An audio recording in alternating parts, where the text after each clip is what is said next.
자, 오늘 시편 23편 1절부터 6절까지 말씀으로 좋은 목자이신 하나님, 좋은 목자이신 하나님 이런 제목으로 말씀 나눕니다. 아마 시편 23편을 싫어하는 성도는 없을 거예요. 그죠? 네, 우리는 누구나 이 시편 23편의 말씀을 대하면 하나님이 이런 분이구나 이런 걸 느끼게 되죠. 하나님은 우리를 사랑하시고 돌보시는 분이에요. 다윗이 시편 23편을 이 서정적으로 쓸 수 있었던 이유는 자신이 목자였기 때문이에요. 경험을 통해서 하나님이 나에게 이런 분이시다 이거를 고백을 했던 거죠. 우리가 하나님에 대해서도 체험한다는 게 참 중요합니다. 그래서 우리가 하나님 그분은 한 분이시지만 우리가 하나님에 대해서 경험하는 것은 너무너무 다양해요. 그렇죠? 그렇다고 무슨 하나님이 괴물은 아니에요. 하나님의 어떤 부분에 대한 경험을 우리는 각자 하게 된다라는 거예요. 다윗은 목자와 양의 관계를 들어 하나님이 성도를 어떻게 돌보시고 사랑하시는지 노래했습니다. 광야와 같은 삭막한 시대를 사는 우리에게 다윗이 노래한 하나님의 인도와 보호하심의 은혜는 큰 감동과 평안을 선사하죠. 아마 여러분들 가운데 시편 23편 암송하시는 분이 많을 거예요. 그만큼 하나님에 대한 어떤 갈증, 갈망을 우리가 갖고 있기 때문에 그렇습니다. 양은 좋은 목자를 만나야 참 평안을 누리게 돼요. 저는 저와 여러분이 우리의 가장 좋은 목자 되시는 하나님의 양이 되길 주님의 이름으로 축원합니다. 그리고 또 부족하지만 제가 여기에 담임 목사로서 여러분들을 영적으로 잘 이끄는 목자가 될 수 있도록 여러분 기도해 주시기 바랍니다. 마음에 들어요? 네, 싫어하는 사람 몇 명 있는 것 같은데 저에게 주어진 사명이에요. 제가 그 사명 잘 감당할 테니까 여러분들 속색이지 말고 같이 같은 곳을 바라보고 함께 하시면 좋겠습니다. 질문 볼까요? 좋은 목자이신 하나님이 주시는 은혜는 무엇입니까? 라는 거예요. 첫째, 같이 읽습니다. 풍성함을 주십니다. 자, 1절부터 3절 말씀인데요. 같이 읽습니다. 여호와는 나의 목자시니 내게 부족함이 없으리로다. 그가 나를 푸른 풀밭에 누이시며 쉴만한 물가로 인도하시는도다. 내 영혼을 소생시키시고 자기 이름을 위하여 의의 길로 인도하시는도다. 아멘. 목자는 양들에게 좋은 풀과 생수를 공급하기 위해서 푸른 초장과 맑은 물가로 인도하죠. 좋은 목자는 누구냐? 좋은 목자는 양의 필요를 채워주는 거예요. 이게 좋은 목자죠. 여러분, 여러분들이 결혼해서 이제 아이를 낳고 한 가정을 이룰 때 어머니로서 가장 중요한 역할 가운데 하나가 뭐죠? 때마다 젖을 먹이는 거예요. 그렇죠? 그래서 아기를 낳고 나면은 전몸살을 하잖아요. 그죠? 저도 전몸살을 해봤거든요. 안 믿으시네. 그게 뭔 의미죠? 뭔 사인이죠? 아이의 배고픔을 채워주라는 그런 뜻이에요. 그러니까 여러분, 하나님은 우리의 몸을 통해서도 하나님의 일하심을 보여주는 것을 보게 됩니다. 마찬가지로 목자는 양들에게 좋은 풀과 생수를 공급하기 위해 푸른 초장과 맑은 물가로 인도한다. 자, 양은 어디 푸른 초장이 있고 좋은 물가가 있는지 알아요, 몰라요? 몰라요. 양은 시력이 너무너무 안 좋아요. 그래서 이 목자를 잘못 만나면 양들은 다 죽고 마는 거예요. 목자가 인도하는 대로만 가면 양들은 필요한 양식을 얻고 쉼을 누릴 수 있죠. 어린 시절 목동으로 일했던 다윗은 목자가 양을 어떻게 돌보는지 잘 알고 있었어요. 그래서 하나님이 성도의 필요를 채워주시는 과정을 목자가 양을 돌보는 것에 비유해서 노래했던 거죠. 여호와는 나의 목자시니 내게 부족함이 없으리로다. 이렇게 노래한 것은 양을 돌본 경험에서 우러나온 진실한 고백이었던 거예요. 그냥 상상하면서 시편 23편을 노래한 것이 아니라 본인이 실제 목자로서 양을 돌보면서 하나님이 나에게 이런 분이구나. 내가 이 양들을 푸른 초장 쉴만한 물가로 이끌어 주듯이 하나님이 내 인생을 그렇게 이끌어 주는구나. 이걸 다윗이 깨닫게 된 거예요. 아멘. 네, 그렇습니다. 유능한 목자는 양들의 면면을 다 꿰뚫고 있을 뿐 아니라 지금 무엇이 필요한지 무엇을 해야 할 때인지 다 알죠. 이처럼 하나님은 우리가 일일이 간구하지 않아도 우리의 필요와 때를 다 알고 계세요. 그래서 저는 저희 어머니 어릴 때 깜짝 놀랐던 게 뭐냐면은, 제가 이제 어릴 때 사무엘이었다 그랬잖아요. 그 장하동 교회를 개척하신 권복순 전사님이 주의 종이 되라고 저를 사무엘이라 지어줬어요. 사무엘. 그래서 사무엘아, 달력에 지금 오늘이 음력으로 며칠인지 봐라 이러시는 거예요. 그러면 그 음력이 있잖아요. 그러면 오늘 며칠 아니니 하고 말씀하시는데 정확하게 알고 계신 거예요. 그리고 우리 지금은 뭐 우리 예수 믿는 사람은 제사를 안 드립니다만은 우리 어머니들은 그걸 다 기억하고 있었단 말이에요. 그렇죠? 막 고조 할아버지부터 중조 할아버지 그냥 족보를 다 깨고 있었다는 거죠. 그러니까 여러분, 우리 하나님도 우리의 필요를 안다 모른다? 안다는 거죠. 예. 그러니까 여러분, 우리가 하나님 그분을 얼마나 알고 살아가느냐는 우리 인생에 참 중요한 것이죠. 그래서 하나님은 우리가 일일이 구하지 않더라도 우리의 필요를 채워주시고 좋은 목자이신 하나님의 인도를 따르면 부족함이 없다는 거죠. 따라합시다. 여호와는 나의 목자시니 내게 부족함이 없습니다. 아멘. 네. 두 번째 볼까요? 좋은 목자이신 하나님이 주시는 은혜는 무엇입니까? 둘째 같이 읽습니다. 안전하게 돌보아 주십니다. 아멘. 4절 같이 읽을까요? 내가 사망의 음침한 골짜기로 다닐지라도 해를 두려워하지 않을 것은 주께서 나와 함께 하심이라. 주의 지팡이와 막대기가 나를 안위하시나이다. 아멘. 하나님의 인도를 받는 성도에게 항상 푸른 풀밭과 잔잔한 물가만 주어지는 것은 아니라는 거죠. 어두운 골짜기, 사망의 골짜기를 걷는 것처럼 어려움과 고난을 만나게 된다는 거예요. 앞을 내다볼 수 없는 불안과 두려움의 시간도 있어요. 그러나 주님의 인도를 받는 사람은 두려워하지 않는다는 거예요. 미래를 염려하지 않는다는 거죠. 그러니까 제 자신도 그 지하 개척교회 첫 목회를 시작하면서 앞이 보이질 않잖아요. 그렇죠? 앞이 보이진 않아요. 어떻게 해야 될지도 모르겠어요. 그러니까 강대상 올라가가지고 그 컴컴한 지하에서 빛나고 높은 보좌와 그 찬양을 부르는데요, 그냥 가사 하나하나가 제 가슴을 막 찌르는 거예요. 그래서 울면서 그냥 찬양하고 그랬어요. 그 아시지요 아시지요 이걸 부르면서 그 또 찬양도 이게 구슬프게 이렇게 부르면 더 슬프잖아, 그렇지? 그러면서 더 구슬프게 부르고 더 울고 막 그러는 거예요. 어디다 쏟아놓을 데 없잖아요, 그렇죠? 그러면서 하나님이 이렇게 이끌어 가시는데, 가만히 이렇게 지나온 과정을 돌이켜보면 야, 그때 그렇게 됐더라면 큰일 날 뻔했구나 이런 생각이 들 때가 많아요.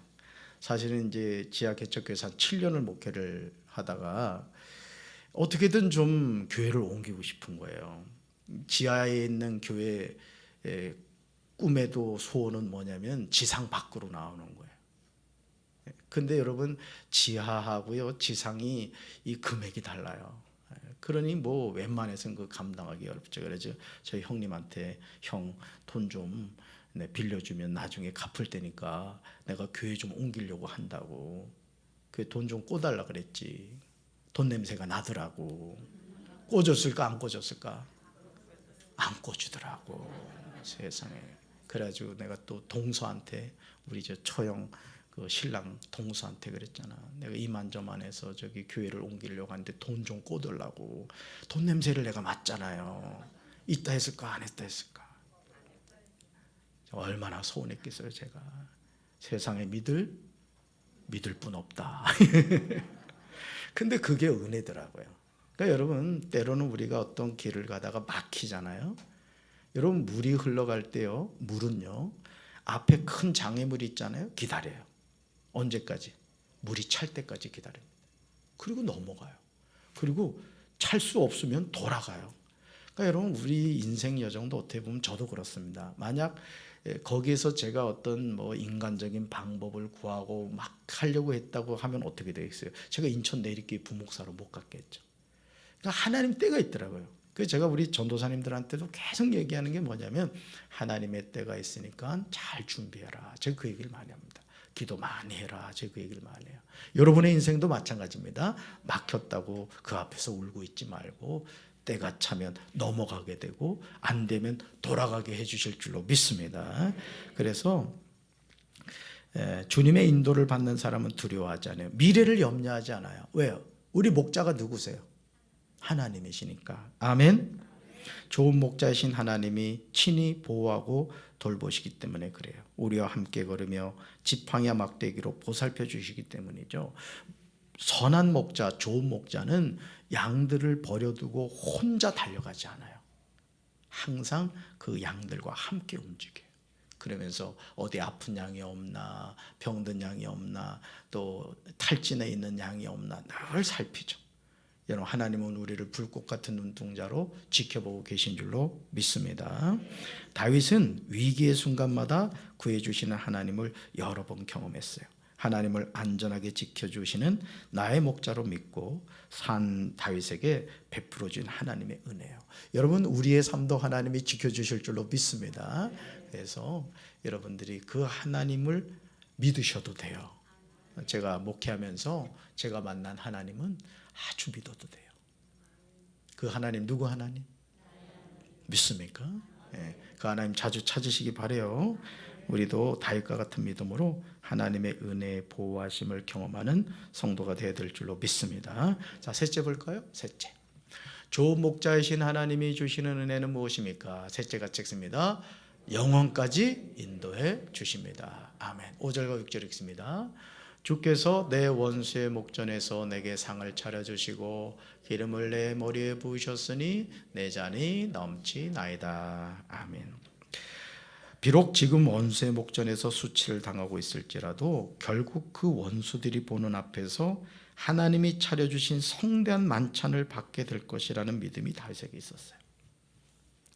성경을 꾸준히 통독해 보면요, 믿음의 사람들의 삶의 여정이요, 우리가 생각하듯이 그냥 쭉 고속도로가 아니에요.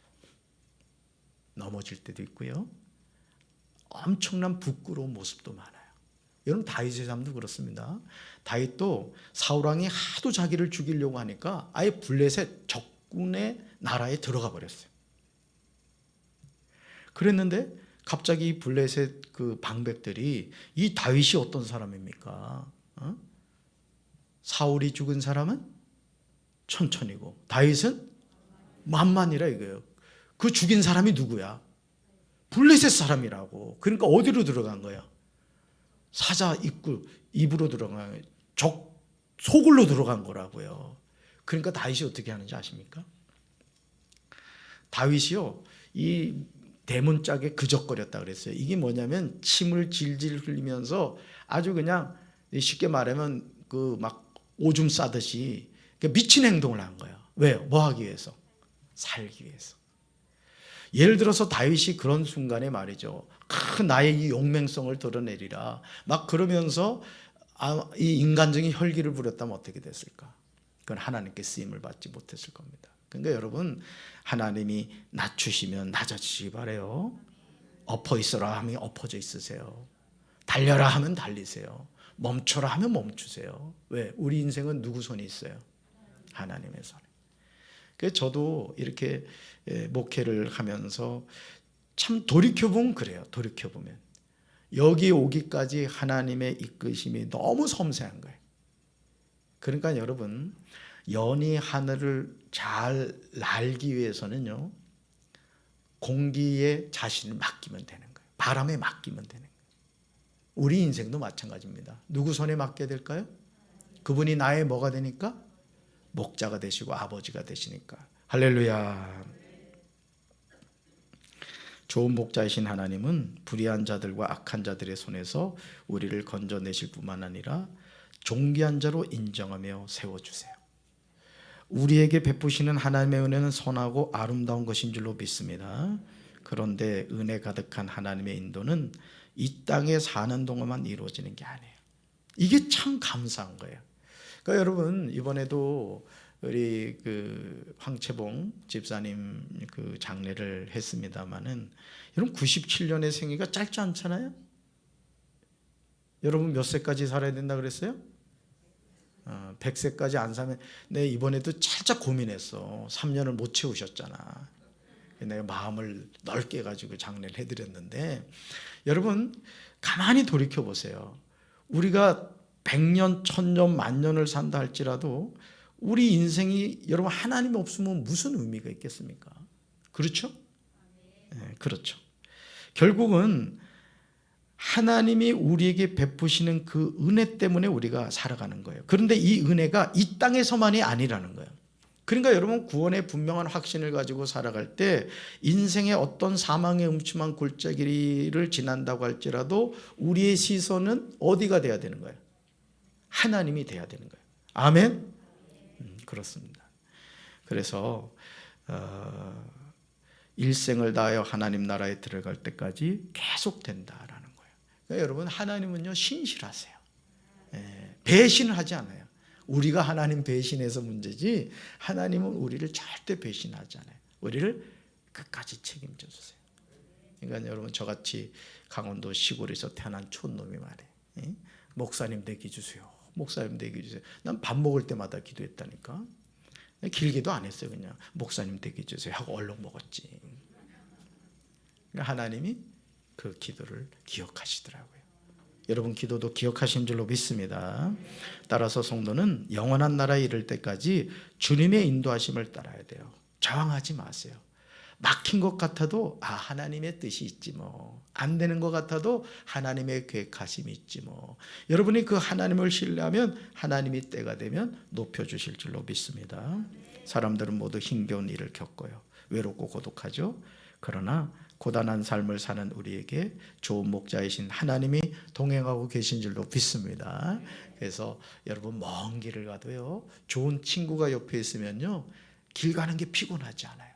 일을 할 때도 그래요. 일을 할 때도 마음이 맞는 사람이 있잖아요. 그러면은 그 일을 하면서도 힘이 들지 않아요. 여러분 하나님은 우리 아버지시잖아요. 그 하나님이 나와 동행하고 있어요. 두려워할 이유가 있어요, 없어요? 낙심할 이유가 있어요, 없어요? 포기할 이유가 있어요, 없어요? 없는 거예요. 하나님 때문에 그래요. 여러분 하나님 좋은 아버지신 줄로 믿습니다. 지금 부족한 것이 있을지라도 결국 부족함이 얻게 되고 죽음의 골짜기를 지나고 있을지라도 곧 푸른 초장과 물가로 인도될 것이라는 믿음이 우리에게 있어야 돼요. 그러한 믿음이 있을 때 갈 길을 인도하시며 새 힘을 주시는 하나님을 나의 목자로 만날 수 있는 줄로 믿습니다. 오늘도 이 밤에 그 하나님 만나는 우리 성도들 되기를 주님의 이름으로 축원합니다. 묵상 질문 보겠습니다. 나 자신의 부족함을 느낄 때 어떻게 극복합니까? 라는 거예요. 1절 볼까요? 같이 읽어요. 여호와는 나의 목자시니 내게 부족함이 없으리로다. 아멘.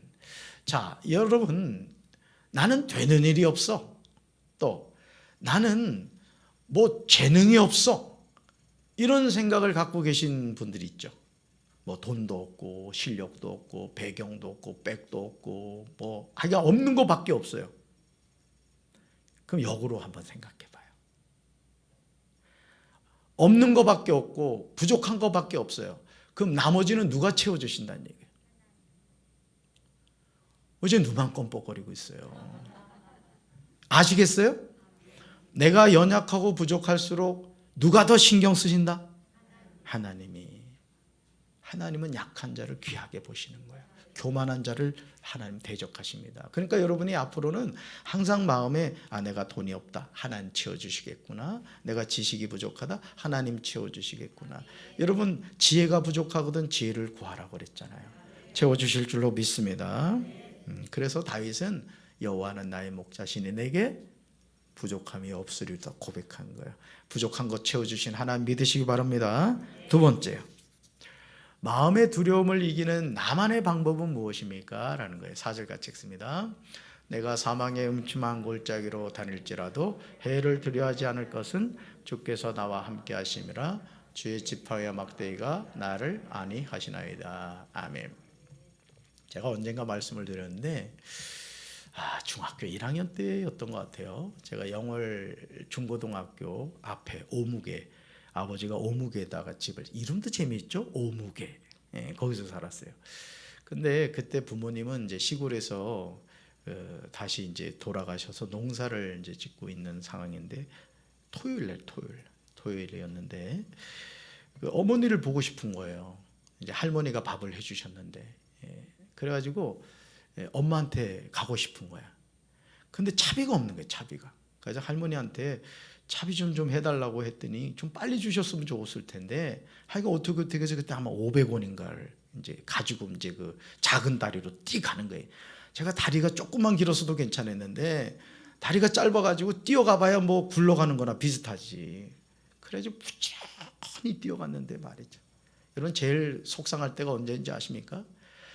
버스가 가는 걸 보는데 그걸 놓치는 거야. 그래서 제가 그냥 그 동강다리를 막 쫓아가면서 쓰라고 하는데 기사가 안 쓰더라고. 그래서 제가 순간적으로 고민을 했어요. 고향을 가야 되나 말아야 되나. 여러분이면 어떨 것 같아? 눈도 이렇게 커가지고 제가 겁이 또 얼마나 많은지. 근데 제가 그때 뭔 생각이 들었는지, 세상에 엄마를 보겠다고 걸어간 거예요. 근데 벌써 번제라는 데를 갔는데 벌써 컴컴해가지고 이 밭에서 일하는 분들이 이제 집에 들어가려고 하더라고. 근데 컴컴한 길을 가면 꼭 전설이 생각나잖아요. 어디에서 뭐 귀신이 나타났고 뭐 늑대가 나타났고, 야, 그러니 여러분, 중간쯤 가니까 돌아갈 수도 없고 앞으로 갈 수도 없고, 그래가지고요, 제가 그냥 뛴 거예요, 뛴 거. 저 앞에 이제 상여집이 있어. 그 상여집에 누가 기다리고 있어? 우리는 그걸 안 믿지만은 어릴 때 자꾸 그런 전설 같은 얘기 하잖아요. 어느 나무에 목매달아 누가 죽었다고. 뛰는 거예요, 뛰는 거야, 숨찰 때까지. 근데 이게 어두우니까 높낮이 조절이 안 되잖아요. 이게 도로가 포장이 안 됐거든요, 그때. 야, 갔더니요, 6시인가 출발했는데 9시 뉴스가 나오더라고요. 어머니가 얼마나 놀랐는지. 그래도 제가 믿음이 얼마나 좋은지요, 그렇게 고향 장화동을 도착해서 집으로 먼저 안 가고 교회 가서 기도해 줬잖아. 하나님 살려주셔서 고맙다고. 그래도 목사 될 사람이 다르긴 하죠. 그랬다고. 뭔 얘기하다. 마음의 두려움을 이기는 나만의 방법이 뭐냐라는 거죠. 주의 지팡이와 막대가 나를 안위하신다. 그러니까 하나님이 나와 함께 한다는 사실이 우리를 두려움으로부터 지켜주는 거예요. 아멘. 그렇습니다. 자, 세 번째 볼까요? 하나님의 인도를 받는 사람이 누리는 풍성함은 무엇입니까? 라는 거예요. 6절 같이 읽습니다. 내 평생의 선하심과 인자심이 반드시 나를 따르리니 내가 여호와의 집에 영원히 살리로다. 아멘. 하나님의 인도를 받는 사람이 누리는 풍성이 뭐냐? 내 평생의 선하심과 인자심이 반드시 나를 따른다. 아멘. 그러니까 여러분들이 이 시편 23편은 암송을 하세요. 그러면서 여러분이 힘들고 어려울 때마다 내 평생의 선하심과 인자심이 반드시 들어요. 반드시 나를 따르. 내가 여호와의 집에 영원히 거하리로다, 살리로다. 여러분, 우리의 삶이 그렇게 될 줄로 믿습니다. 그래서 우리가 목표하는 데가 어디예요? 여호와의 집이잖아요. 천국이잖아요. 우리는 이 세상 임대 아파트에 사는 거예요. 사실은 다 내려놓고 아버지 앞에 가야 돼요. 그 삶의 여정이 어떻게 돼야 되겠어요? 선한 목자 되신 하나님과의 동행이 되어야 될 줄로 믿습니다. 삶의 적용 보겠습니다. 삶의 적용 같이 읽습니다. 다윗의 아름다운 고백처럼 지금까지의 삶에서 하나님의 인도하심을 받고 감격했던 경험이 있는지 생각해보고 속회원들과 나눕시다. 아멘. 네, 한번 나눠보세요. 저도 제 자신을 이렇게 돌이켜봤을 때 때로는 이해할 수 없는 막힘이 있었어요. 왜 이런 일이 나에게 일어나지? 왜 이 일이 안 되지? 그 고민이 참 많았어요. 시집살이 부목사 생활을 한 16년을 할 때는요, 제 마음에 뭐 화가 나는 거예요. 하나님이 너무 마실을 자주 다니시는 것 같다고, 나 같은 목사를 안 쓰고 도대체 뭐 하시느냐고 막 그랬어요. 근데 가만히 돌이켜보면 하나님의 때가 있더라고요. 그러니까 여러분의 삶도 마찬가지예요. 조급해하지 마시기 바랍니다. 우리가 하나님께 우리 인생을 걸고 그 하나님의 이끄심에 순종하면 하나님이 가장 좋은 것으로 우리 삶에, 우리 가정에, 우리 자녀들의 삶에 함께 하실 줄로 믿습니다. 자,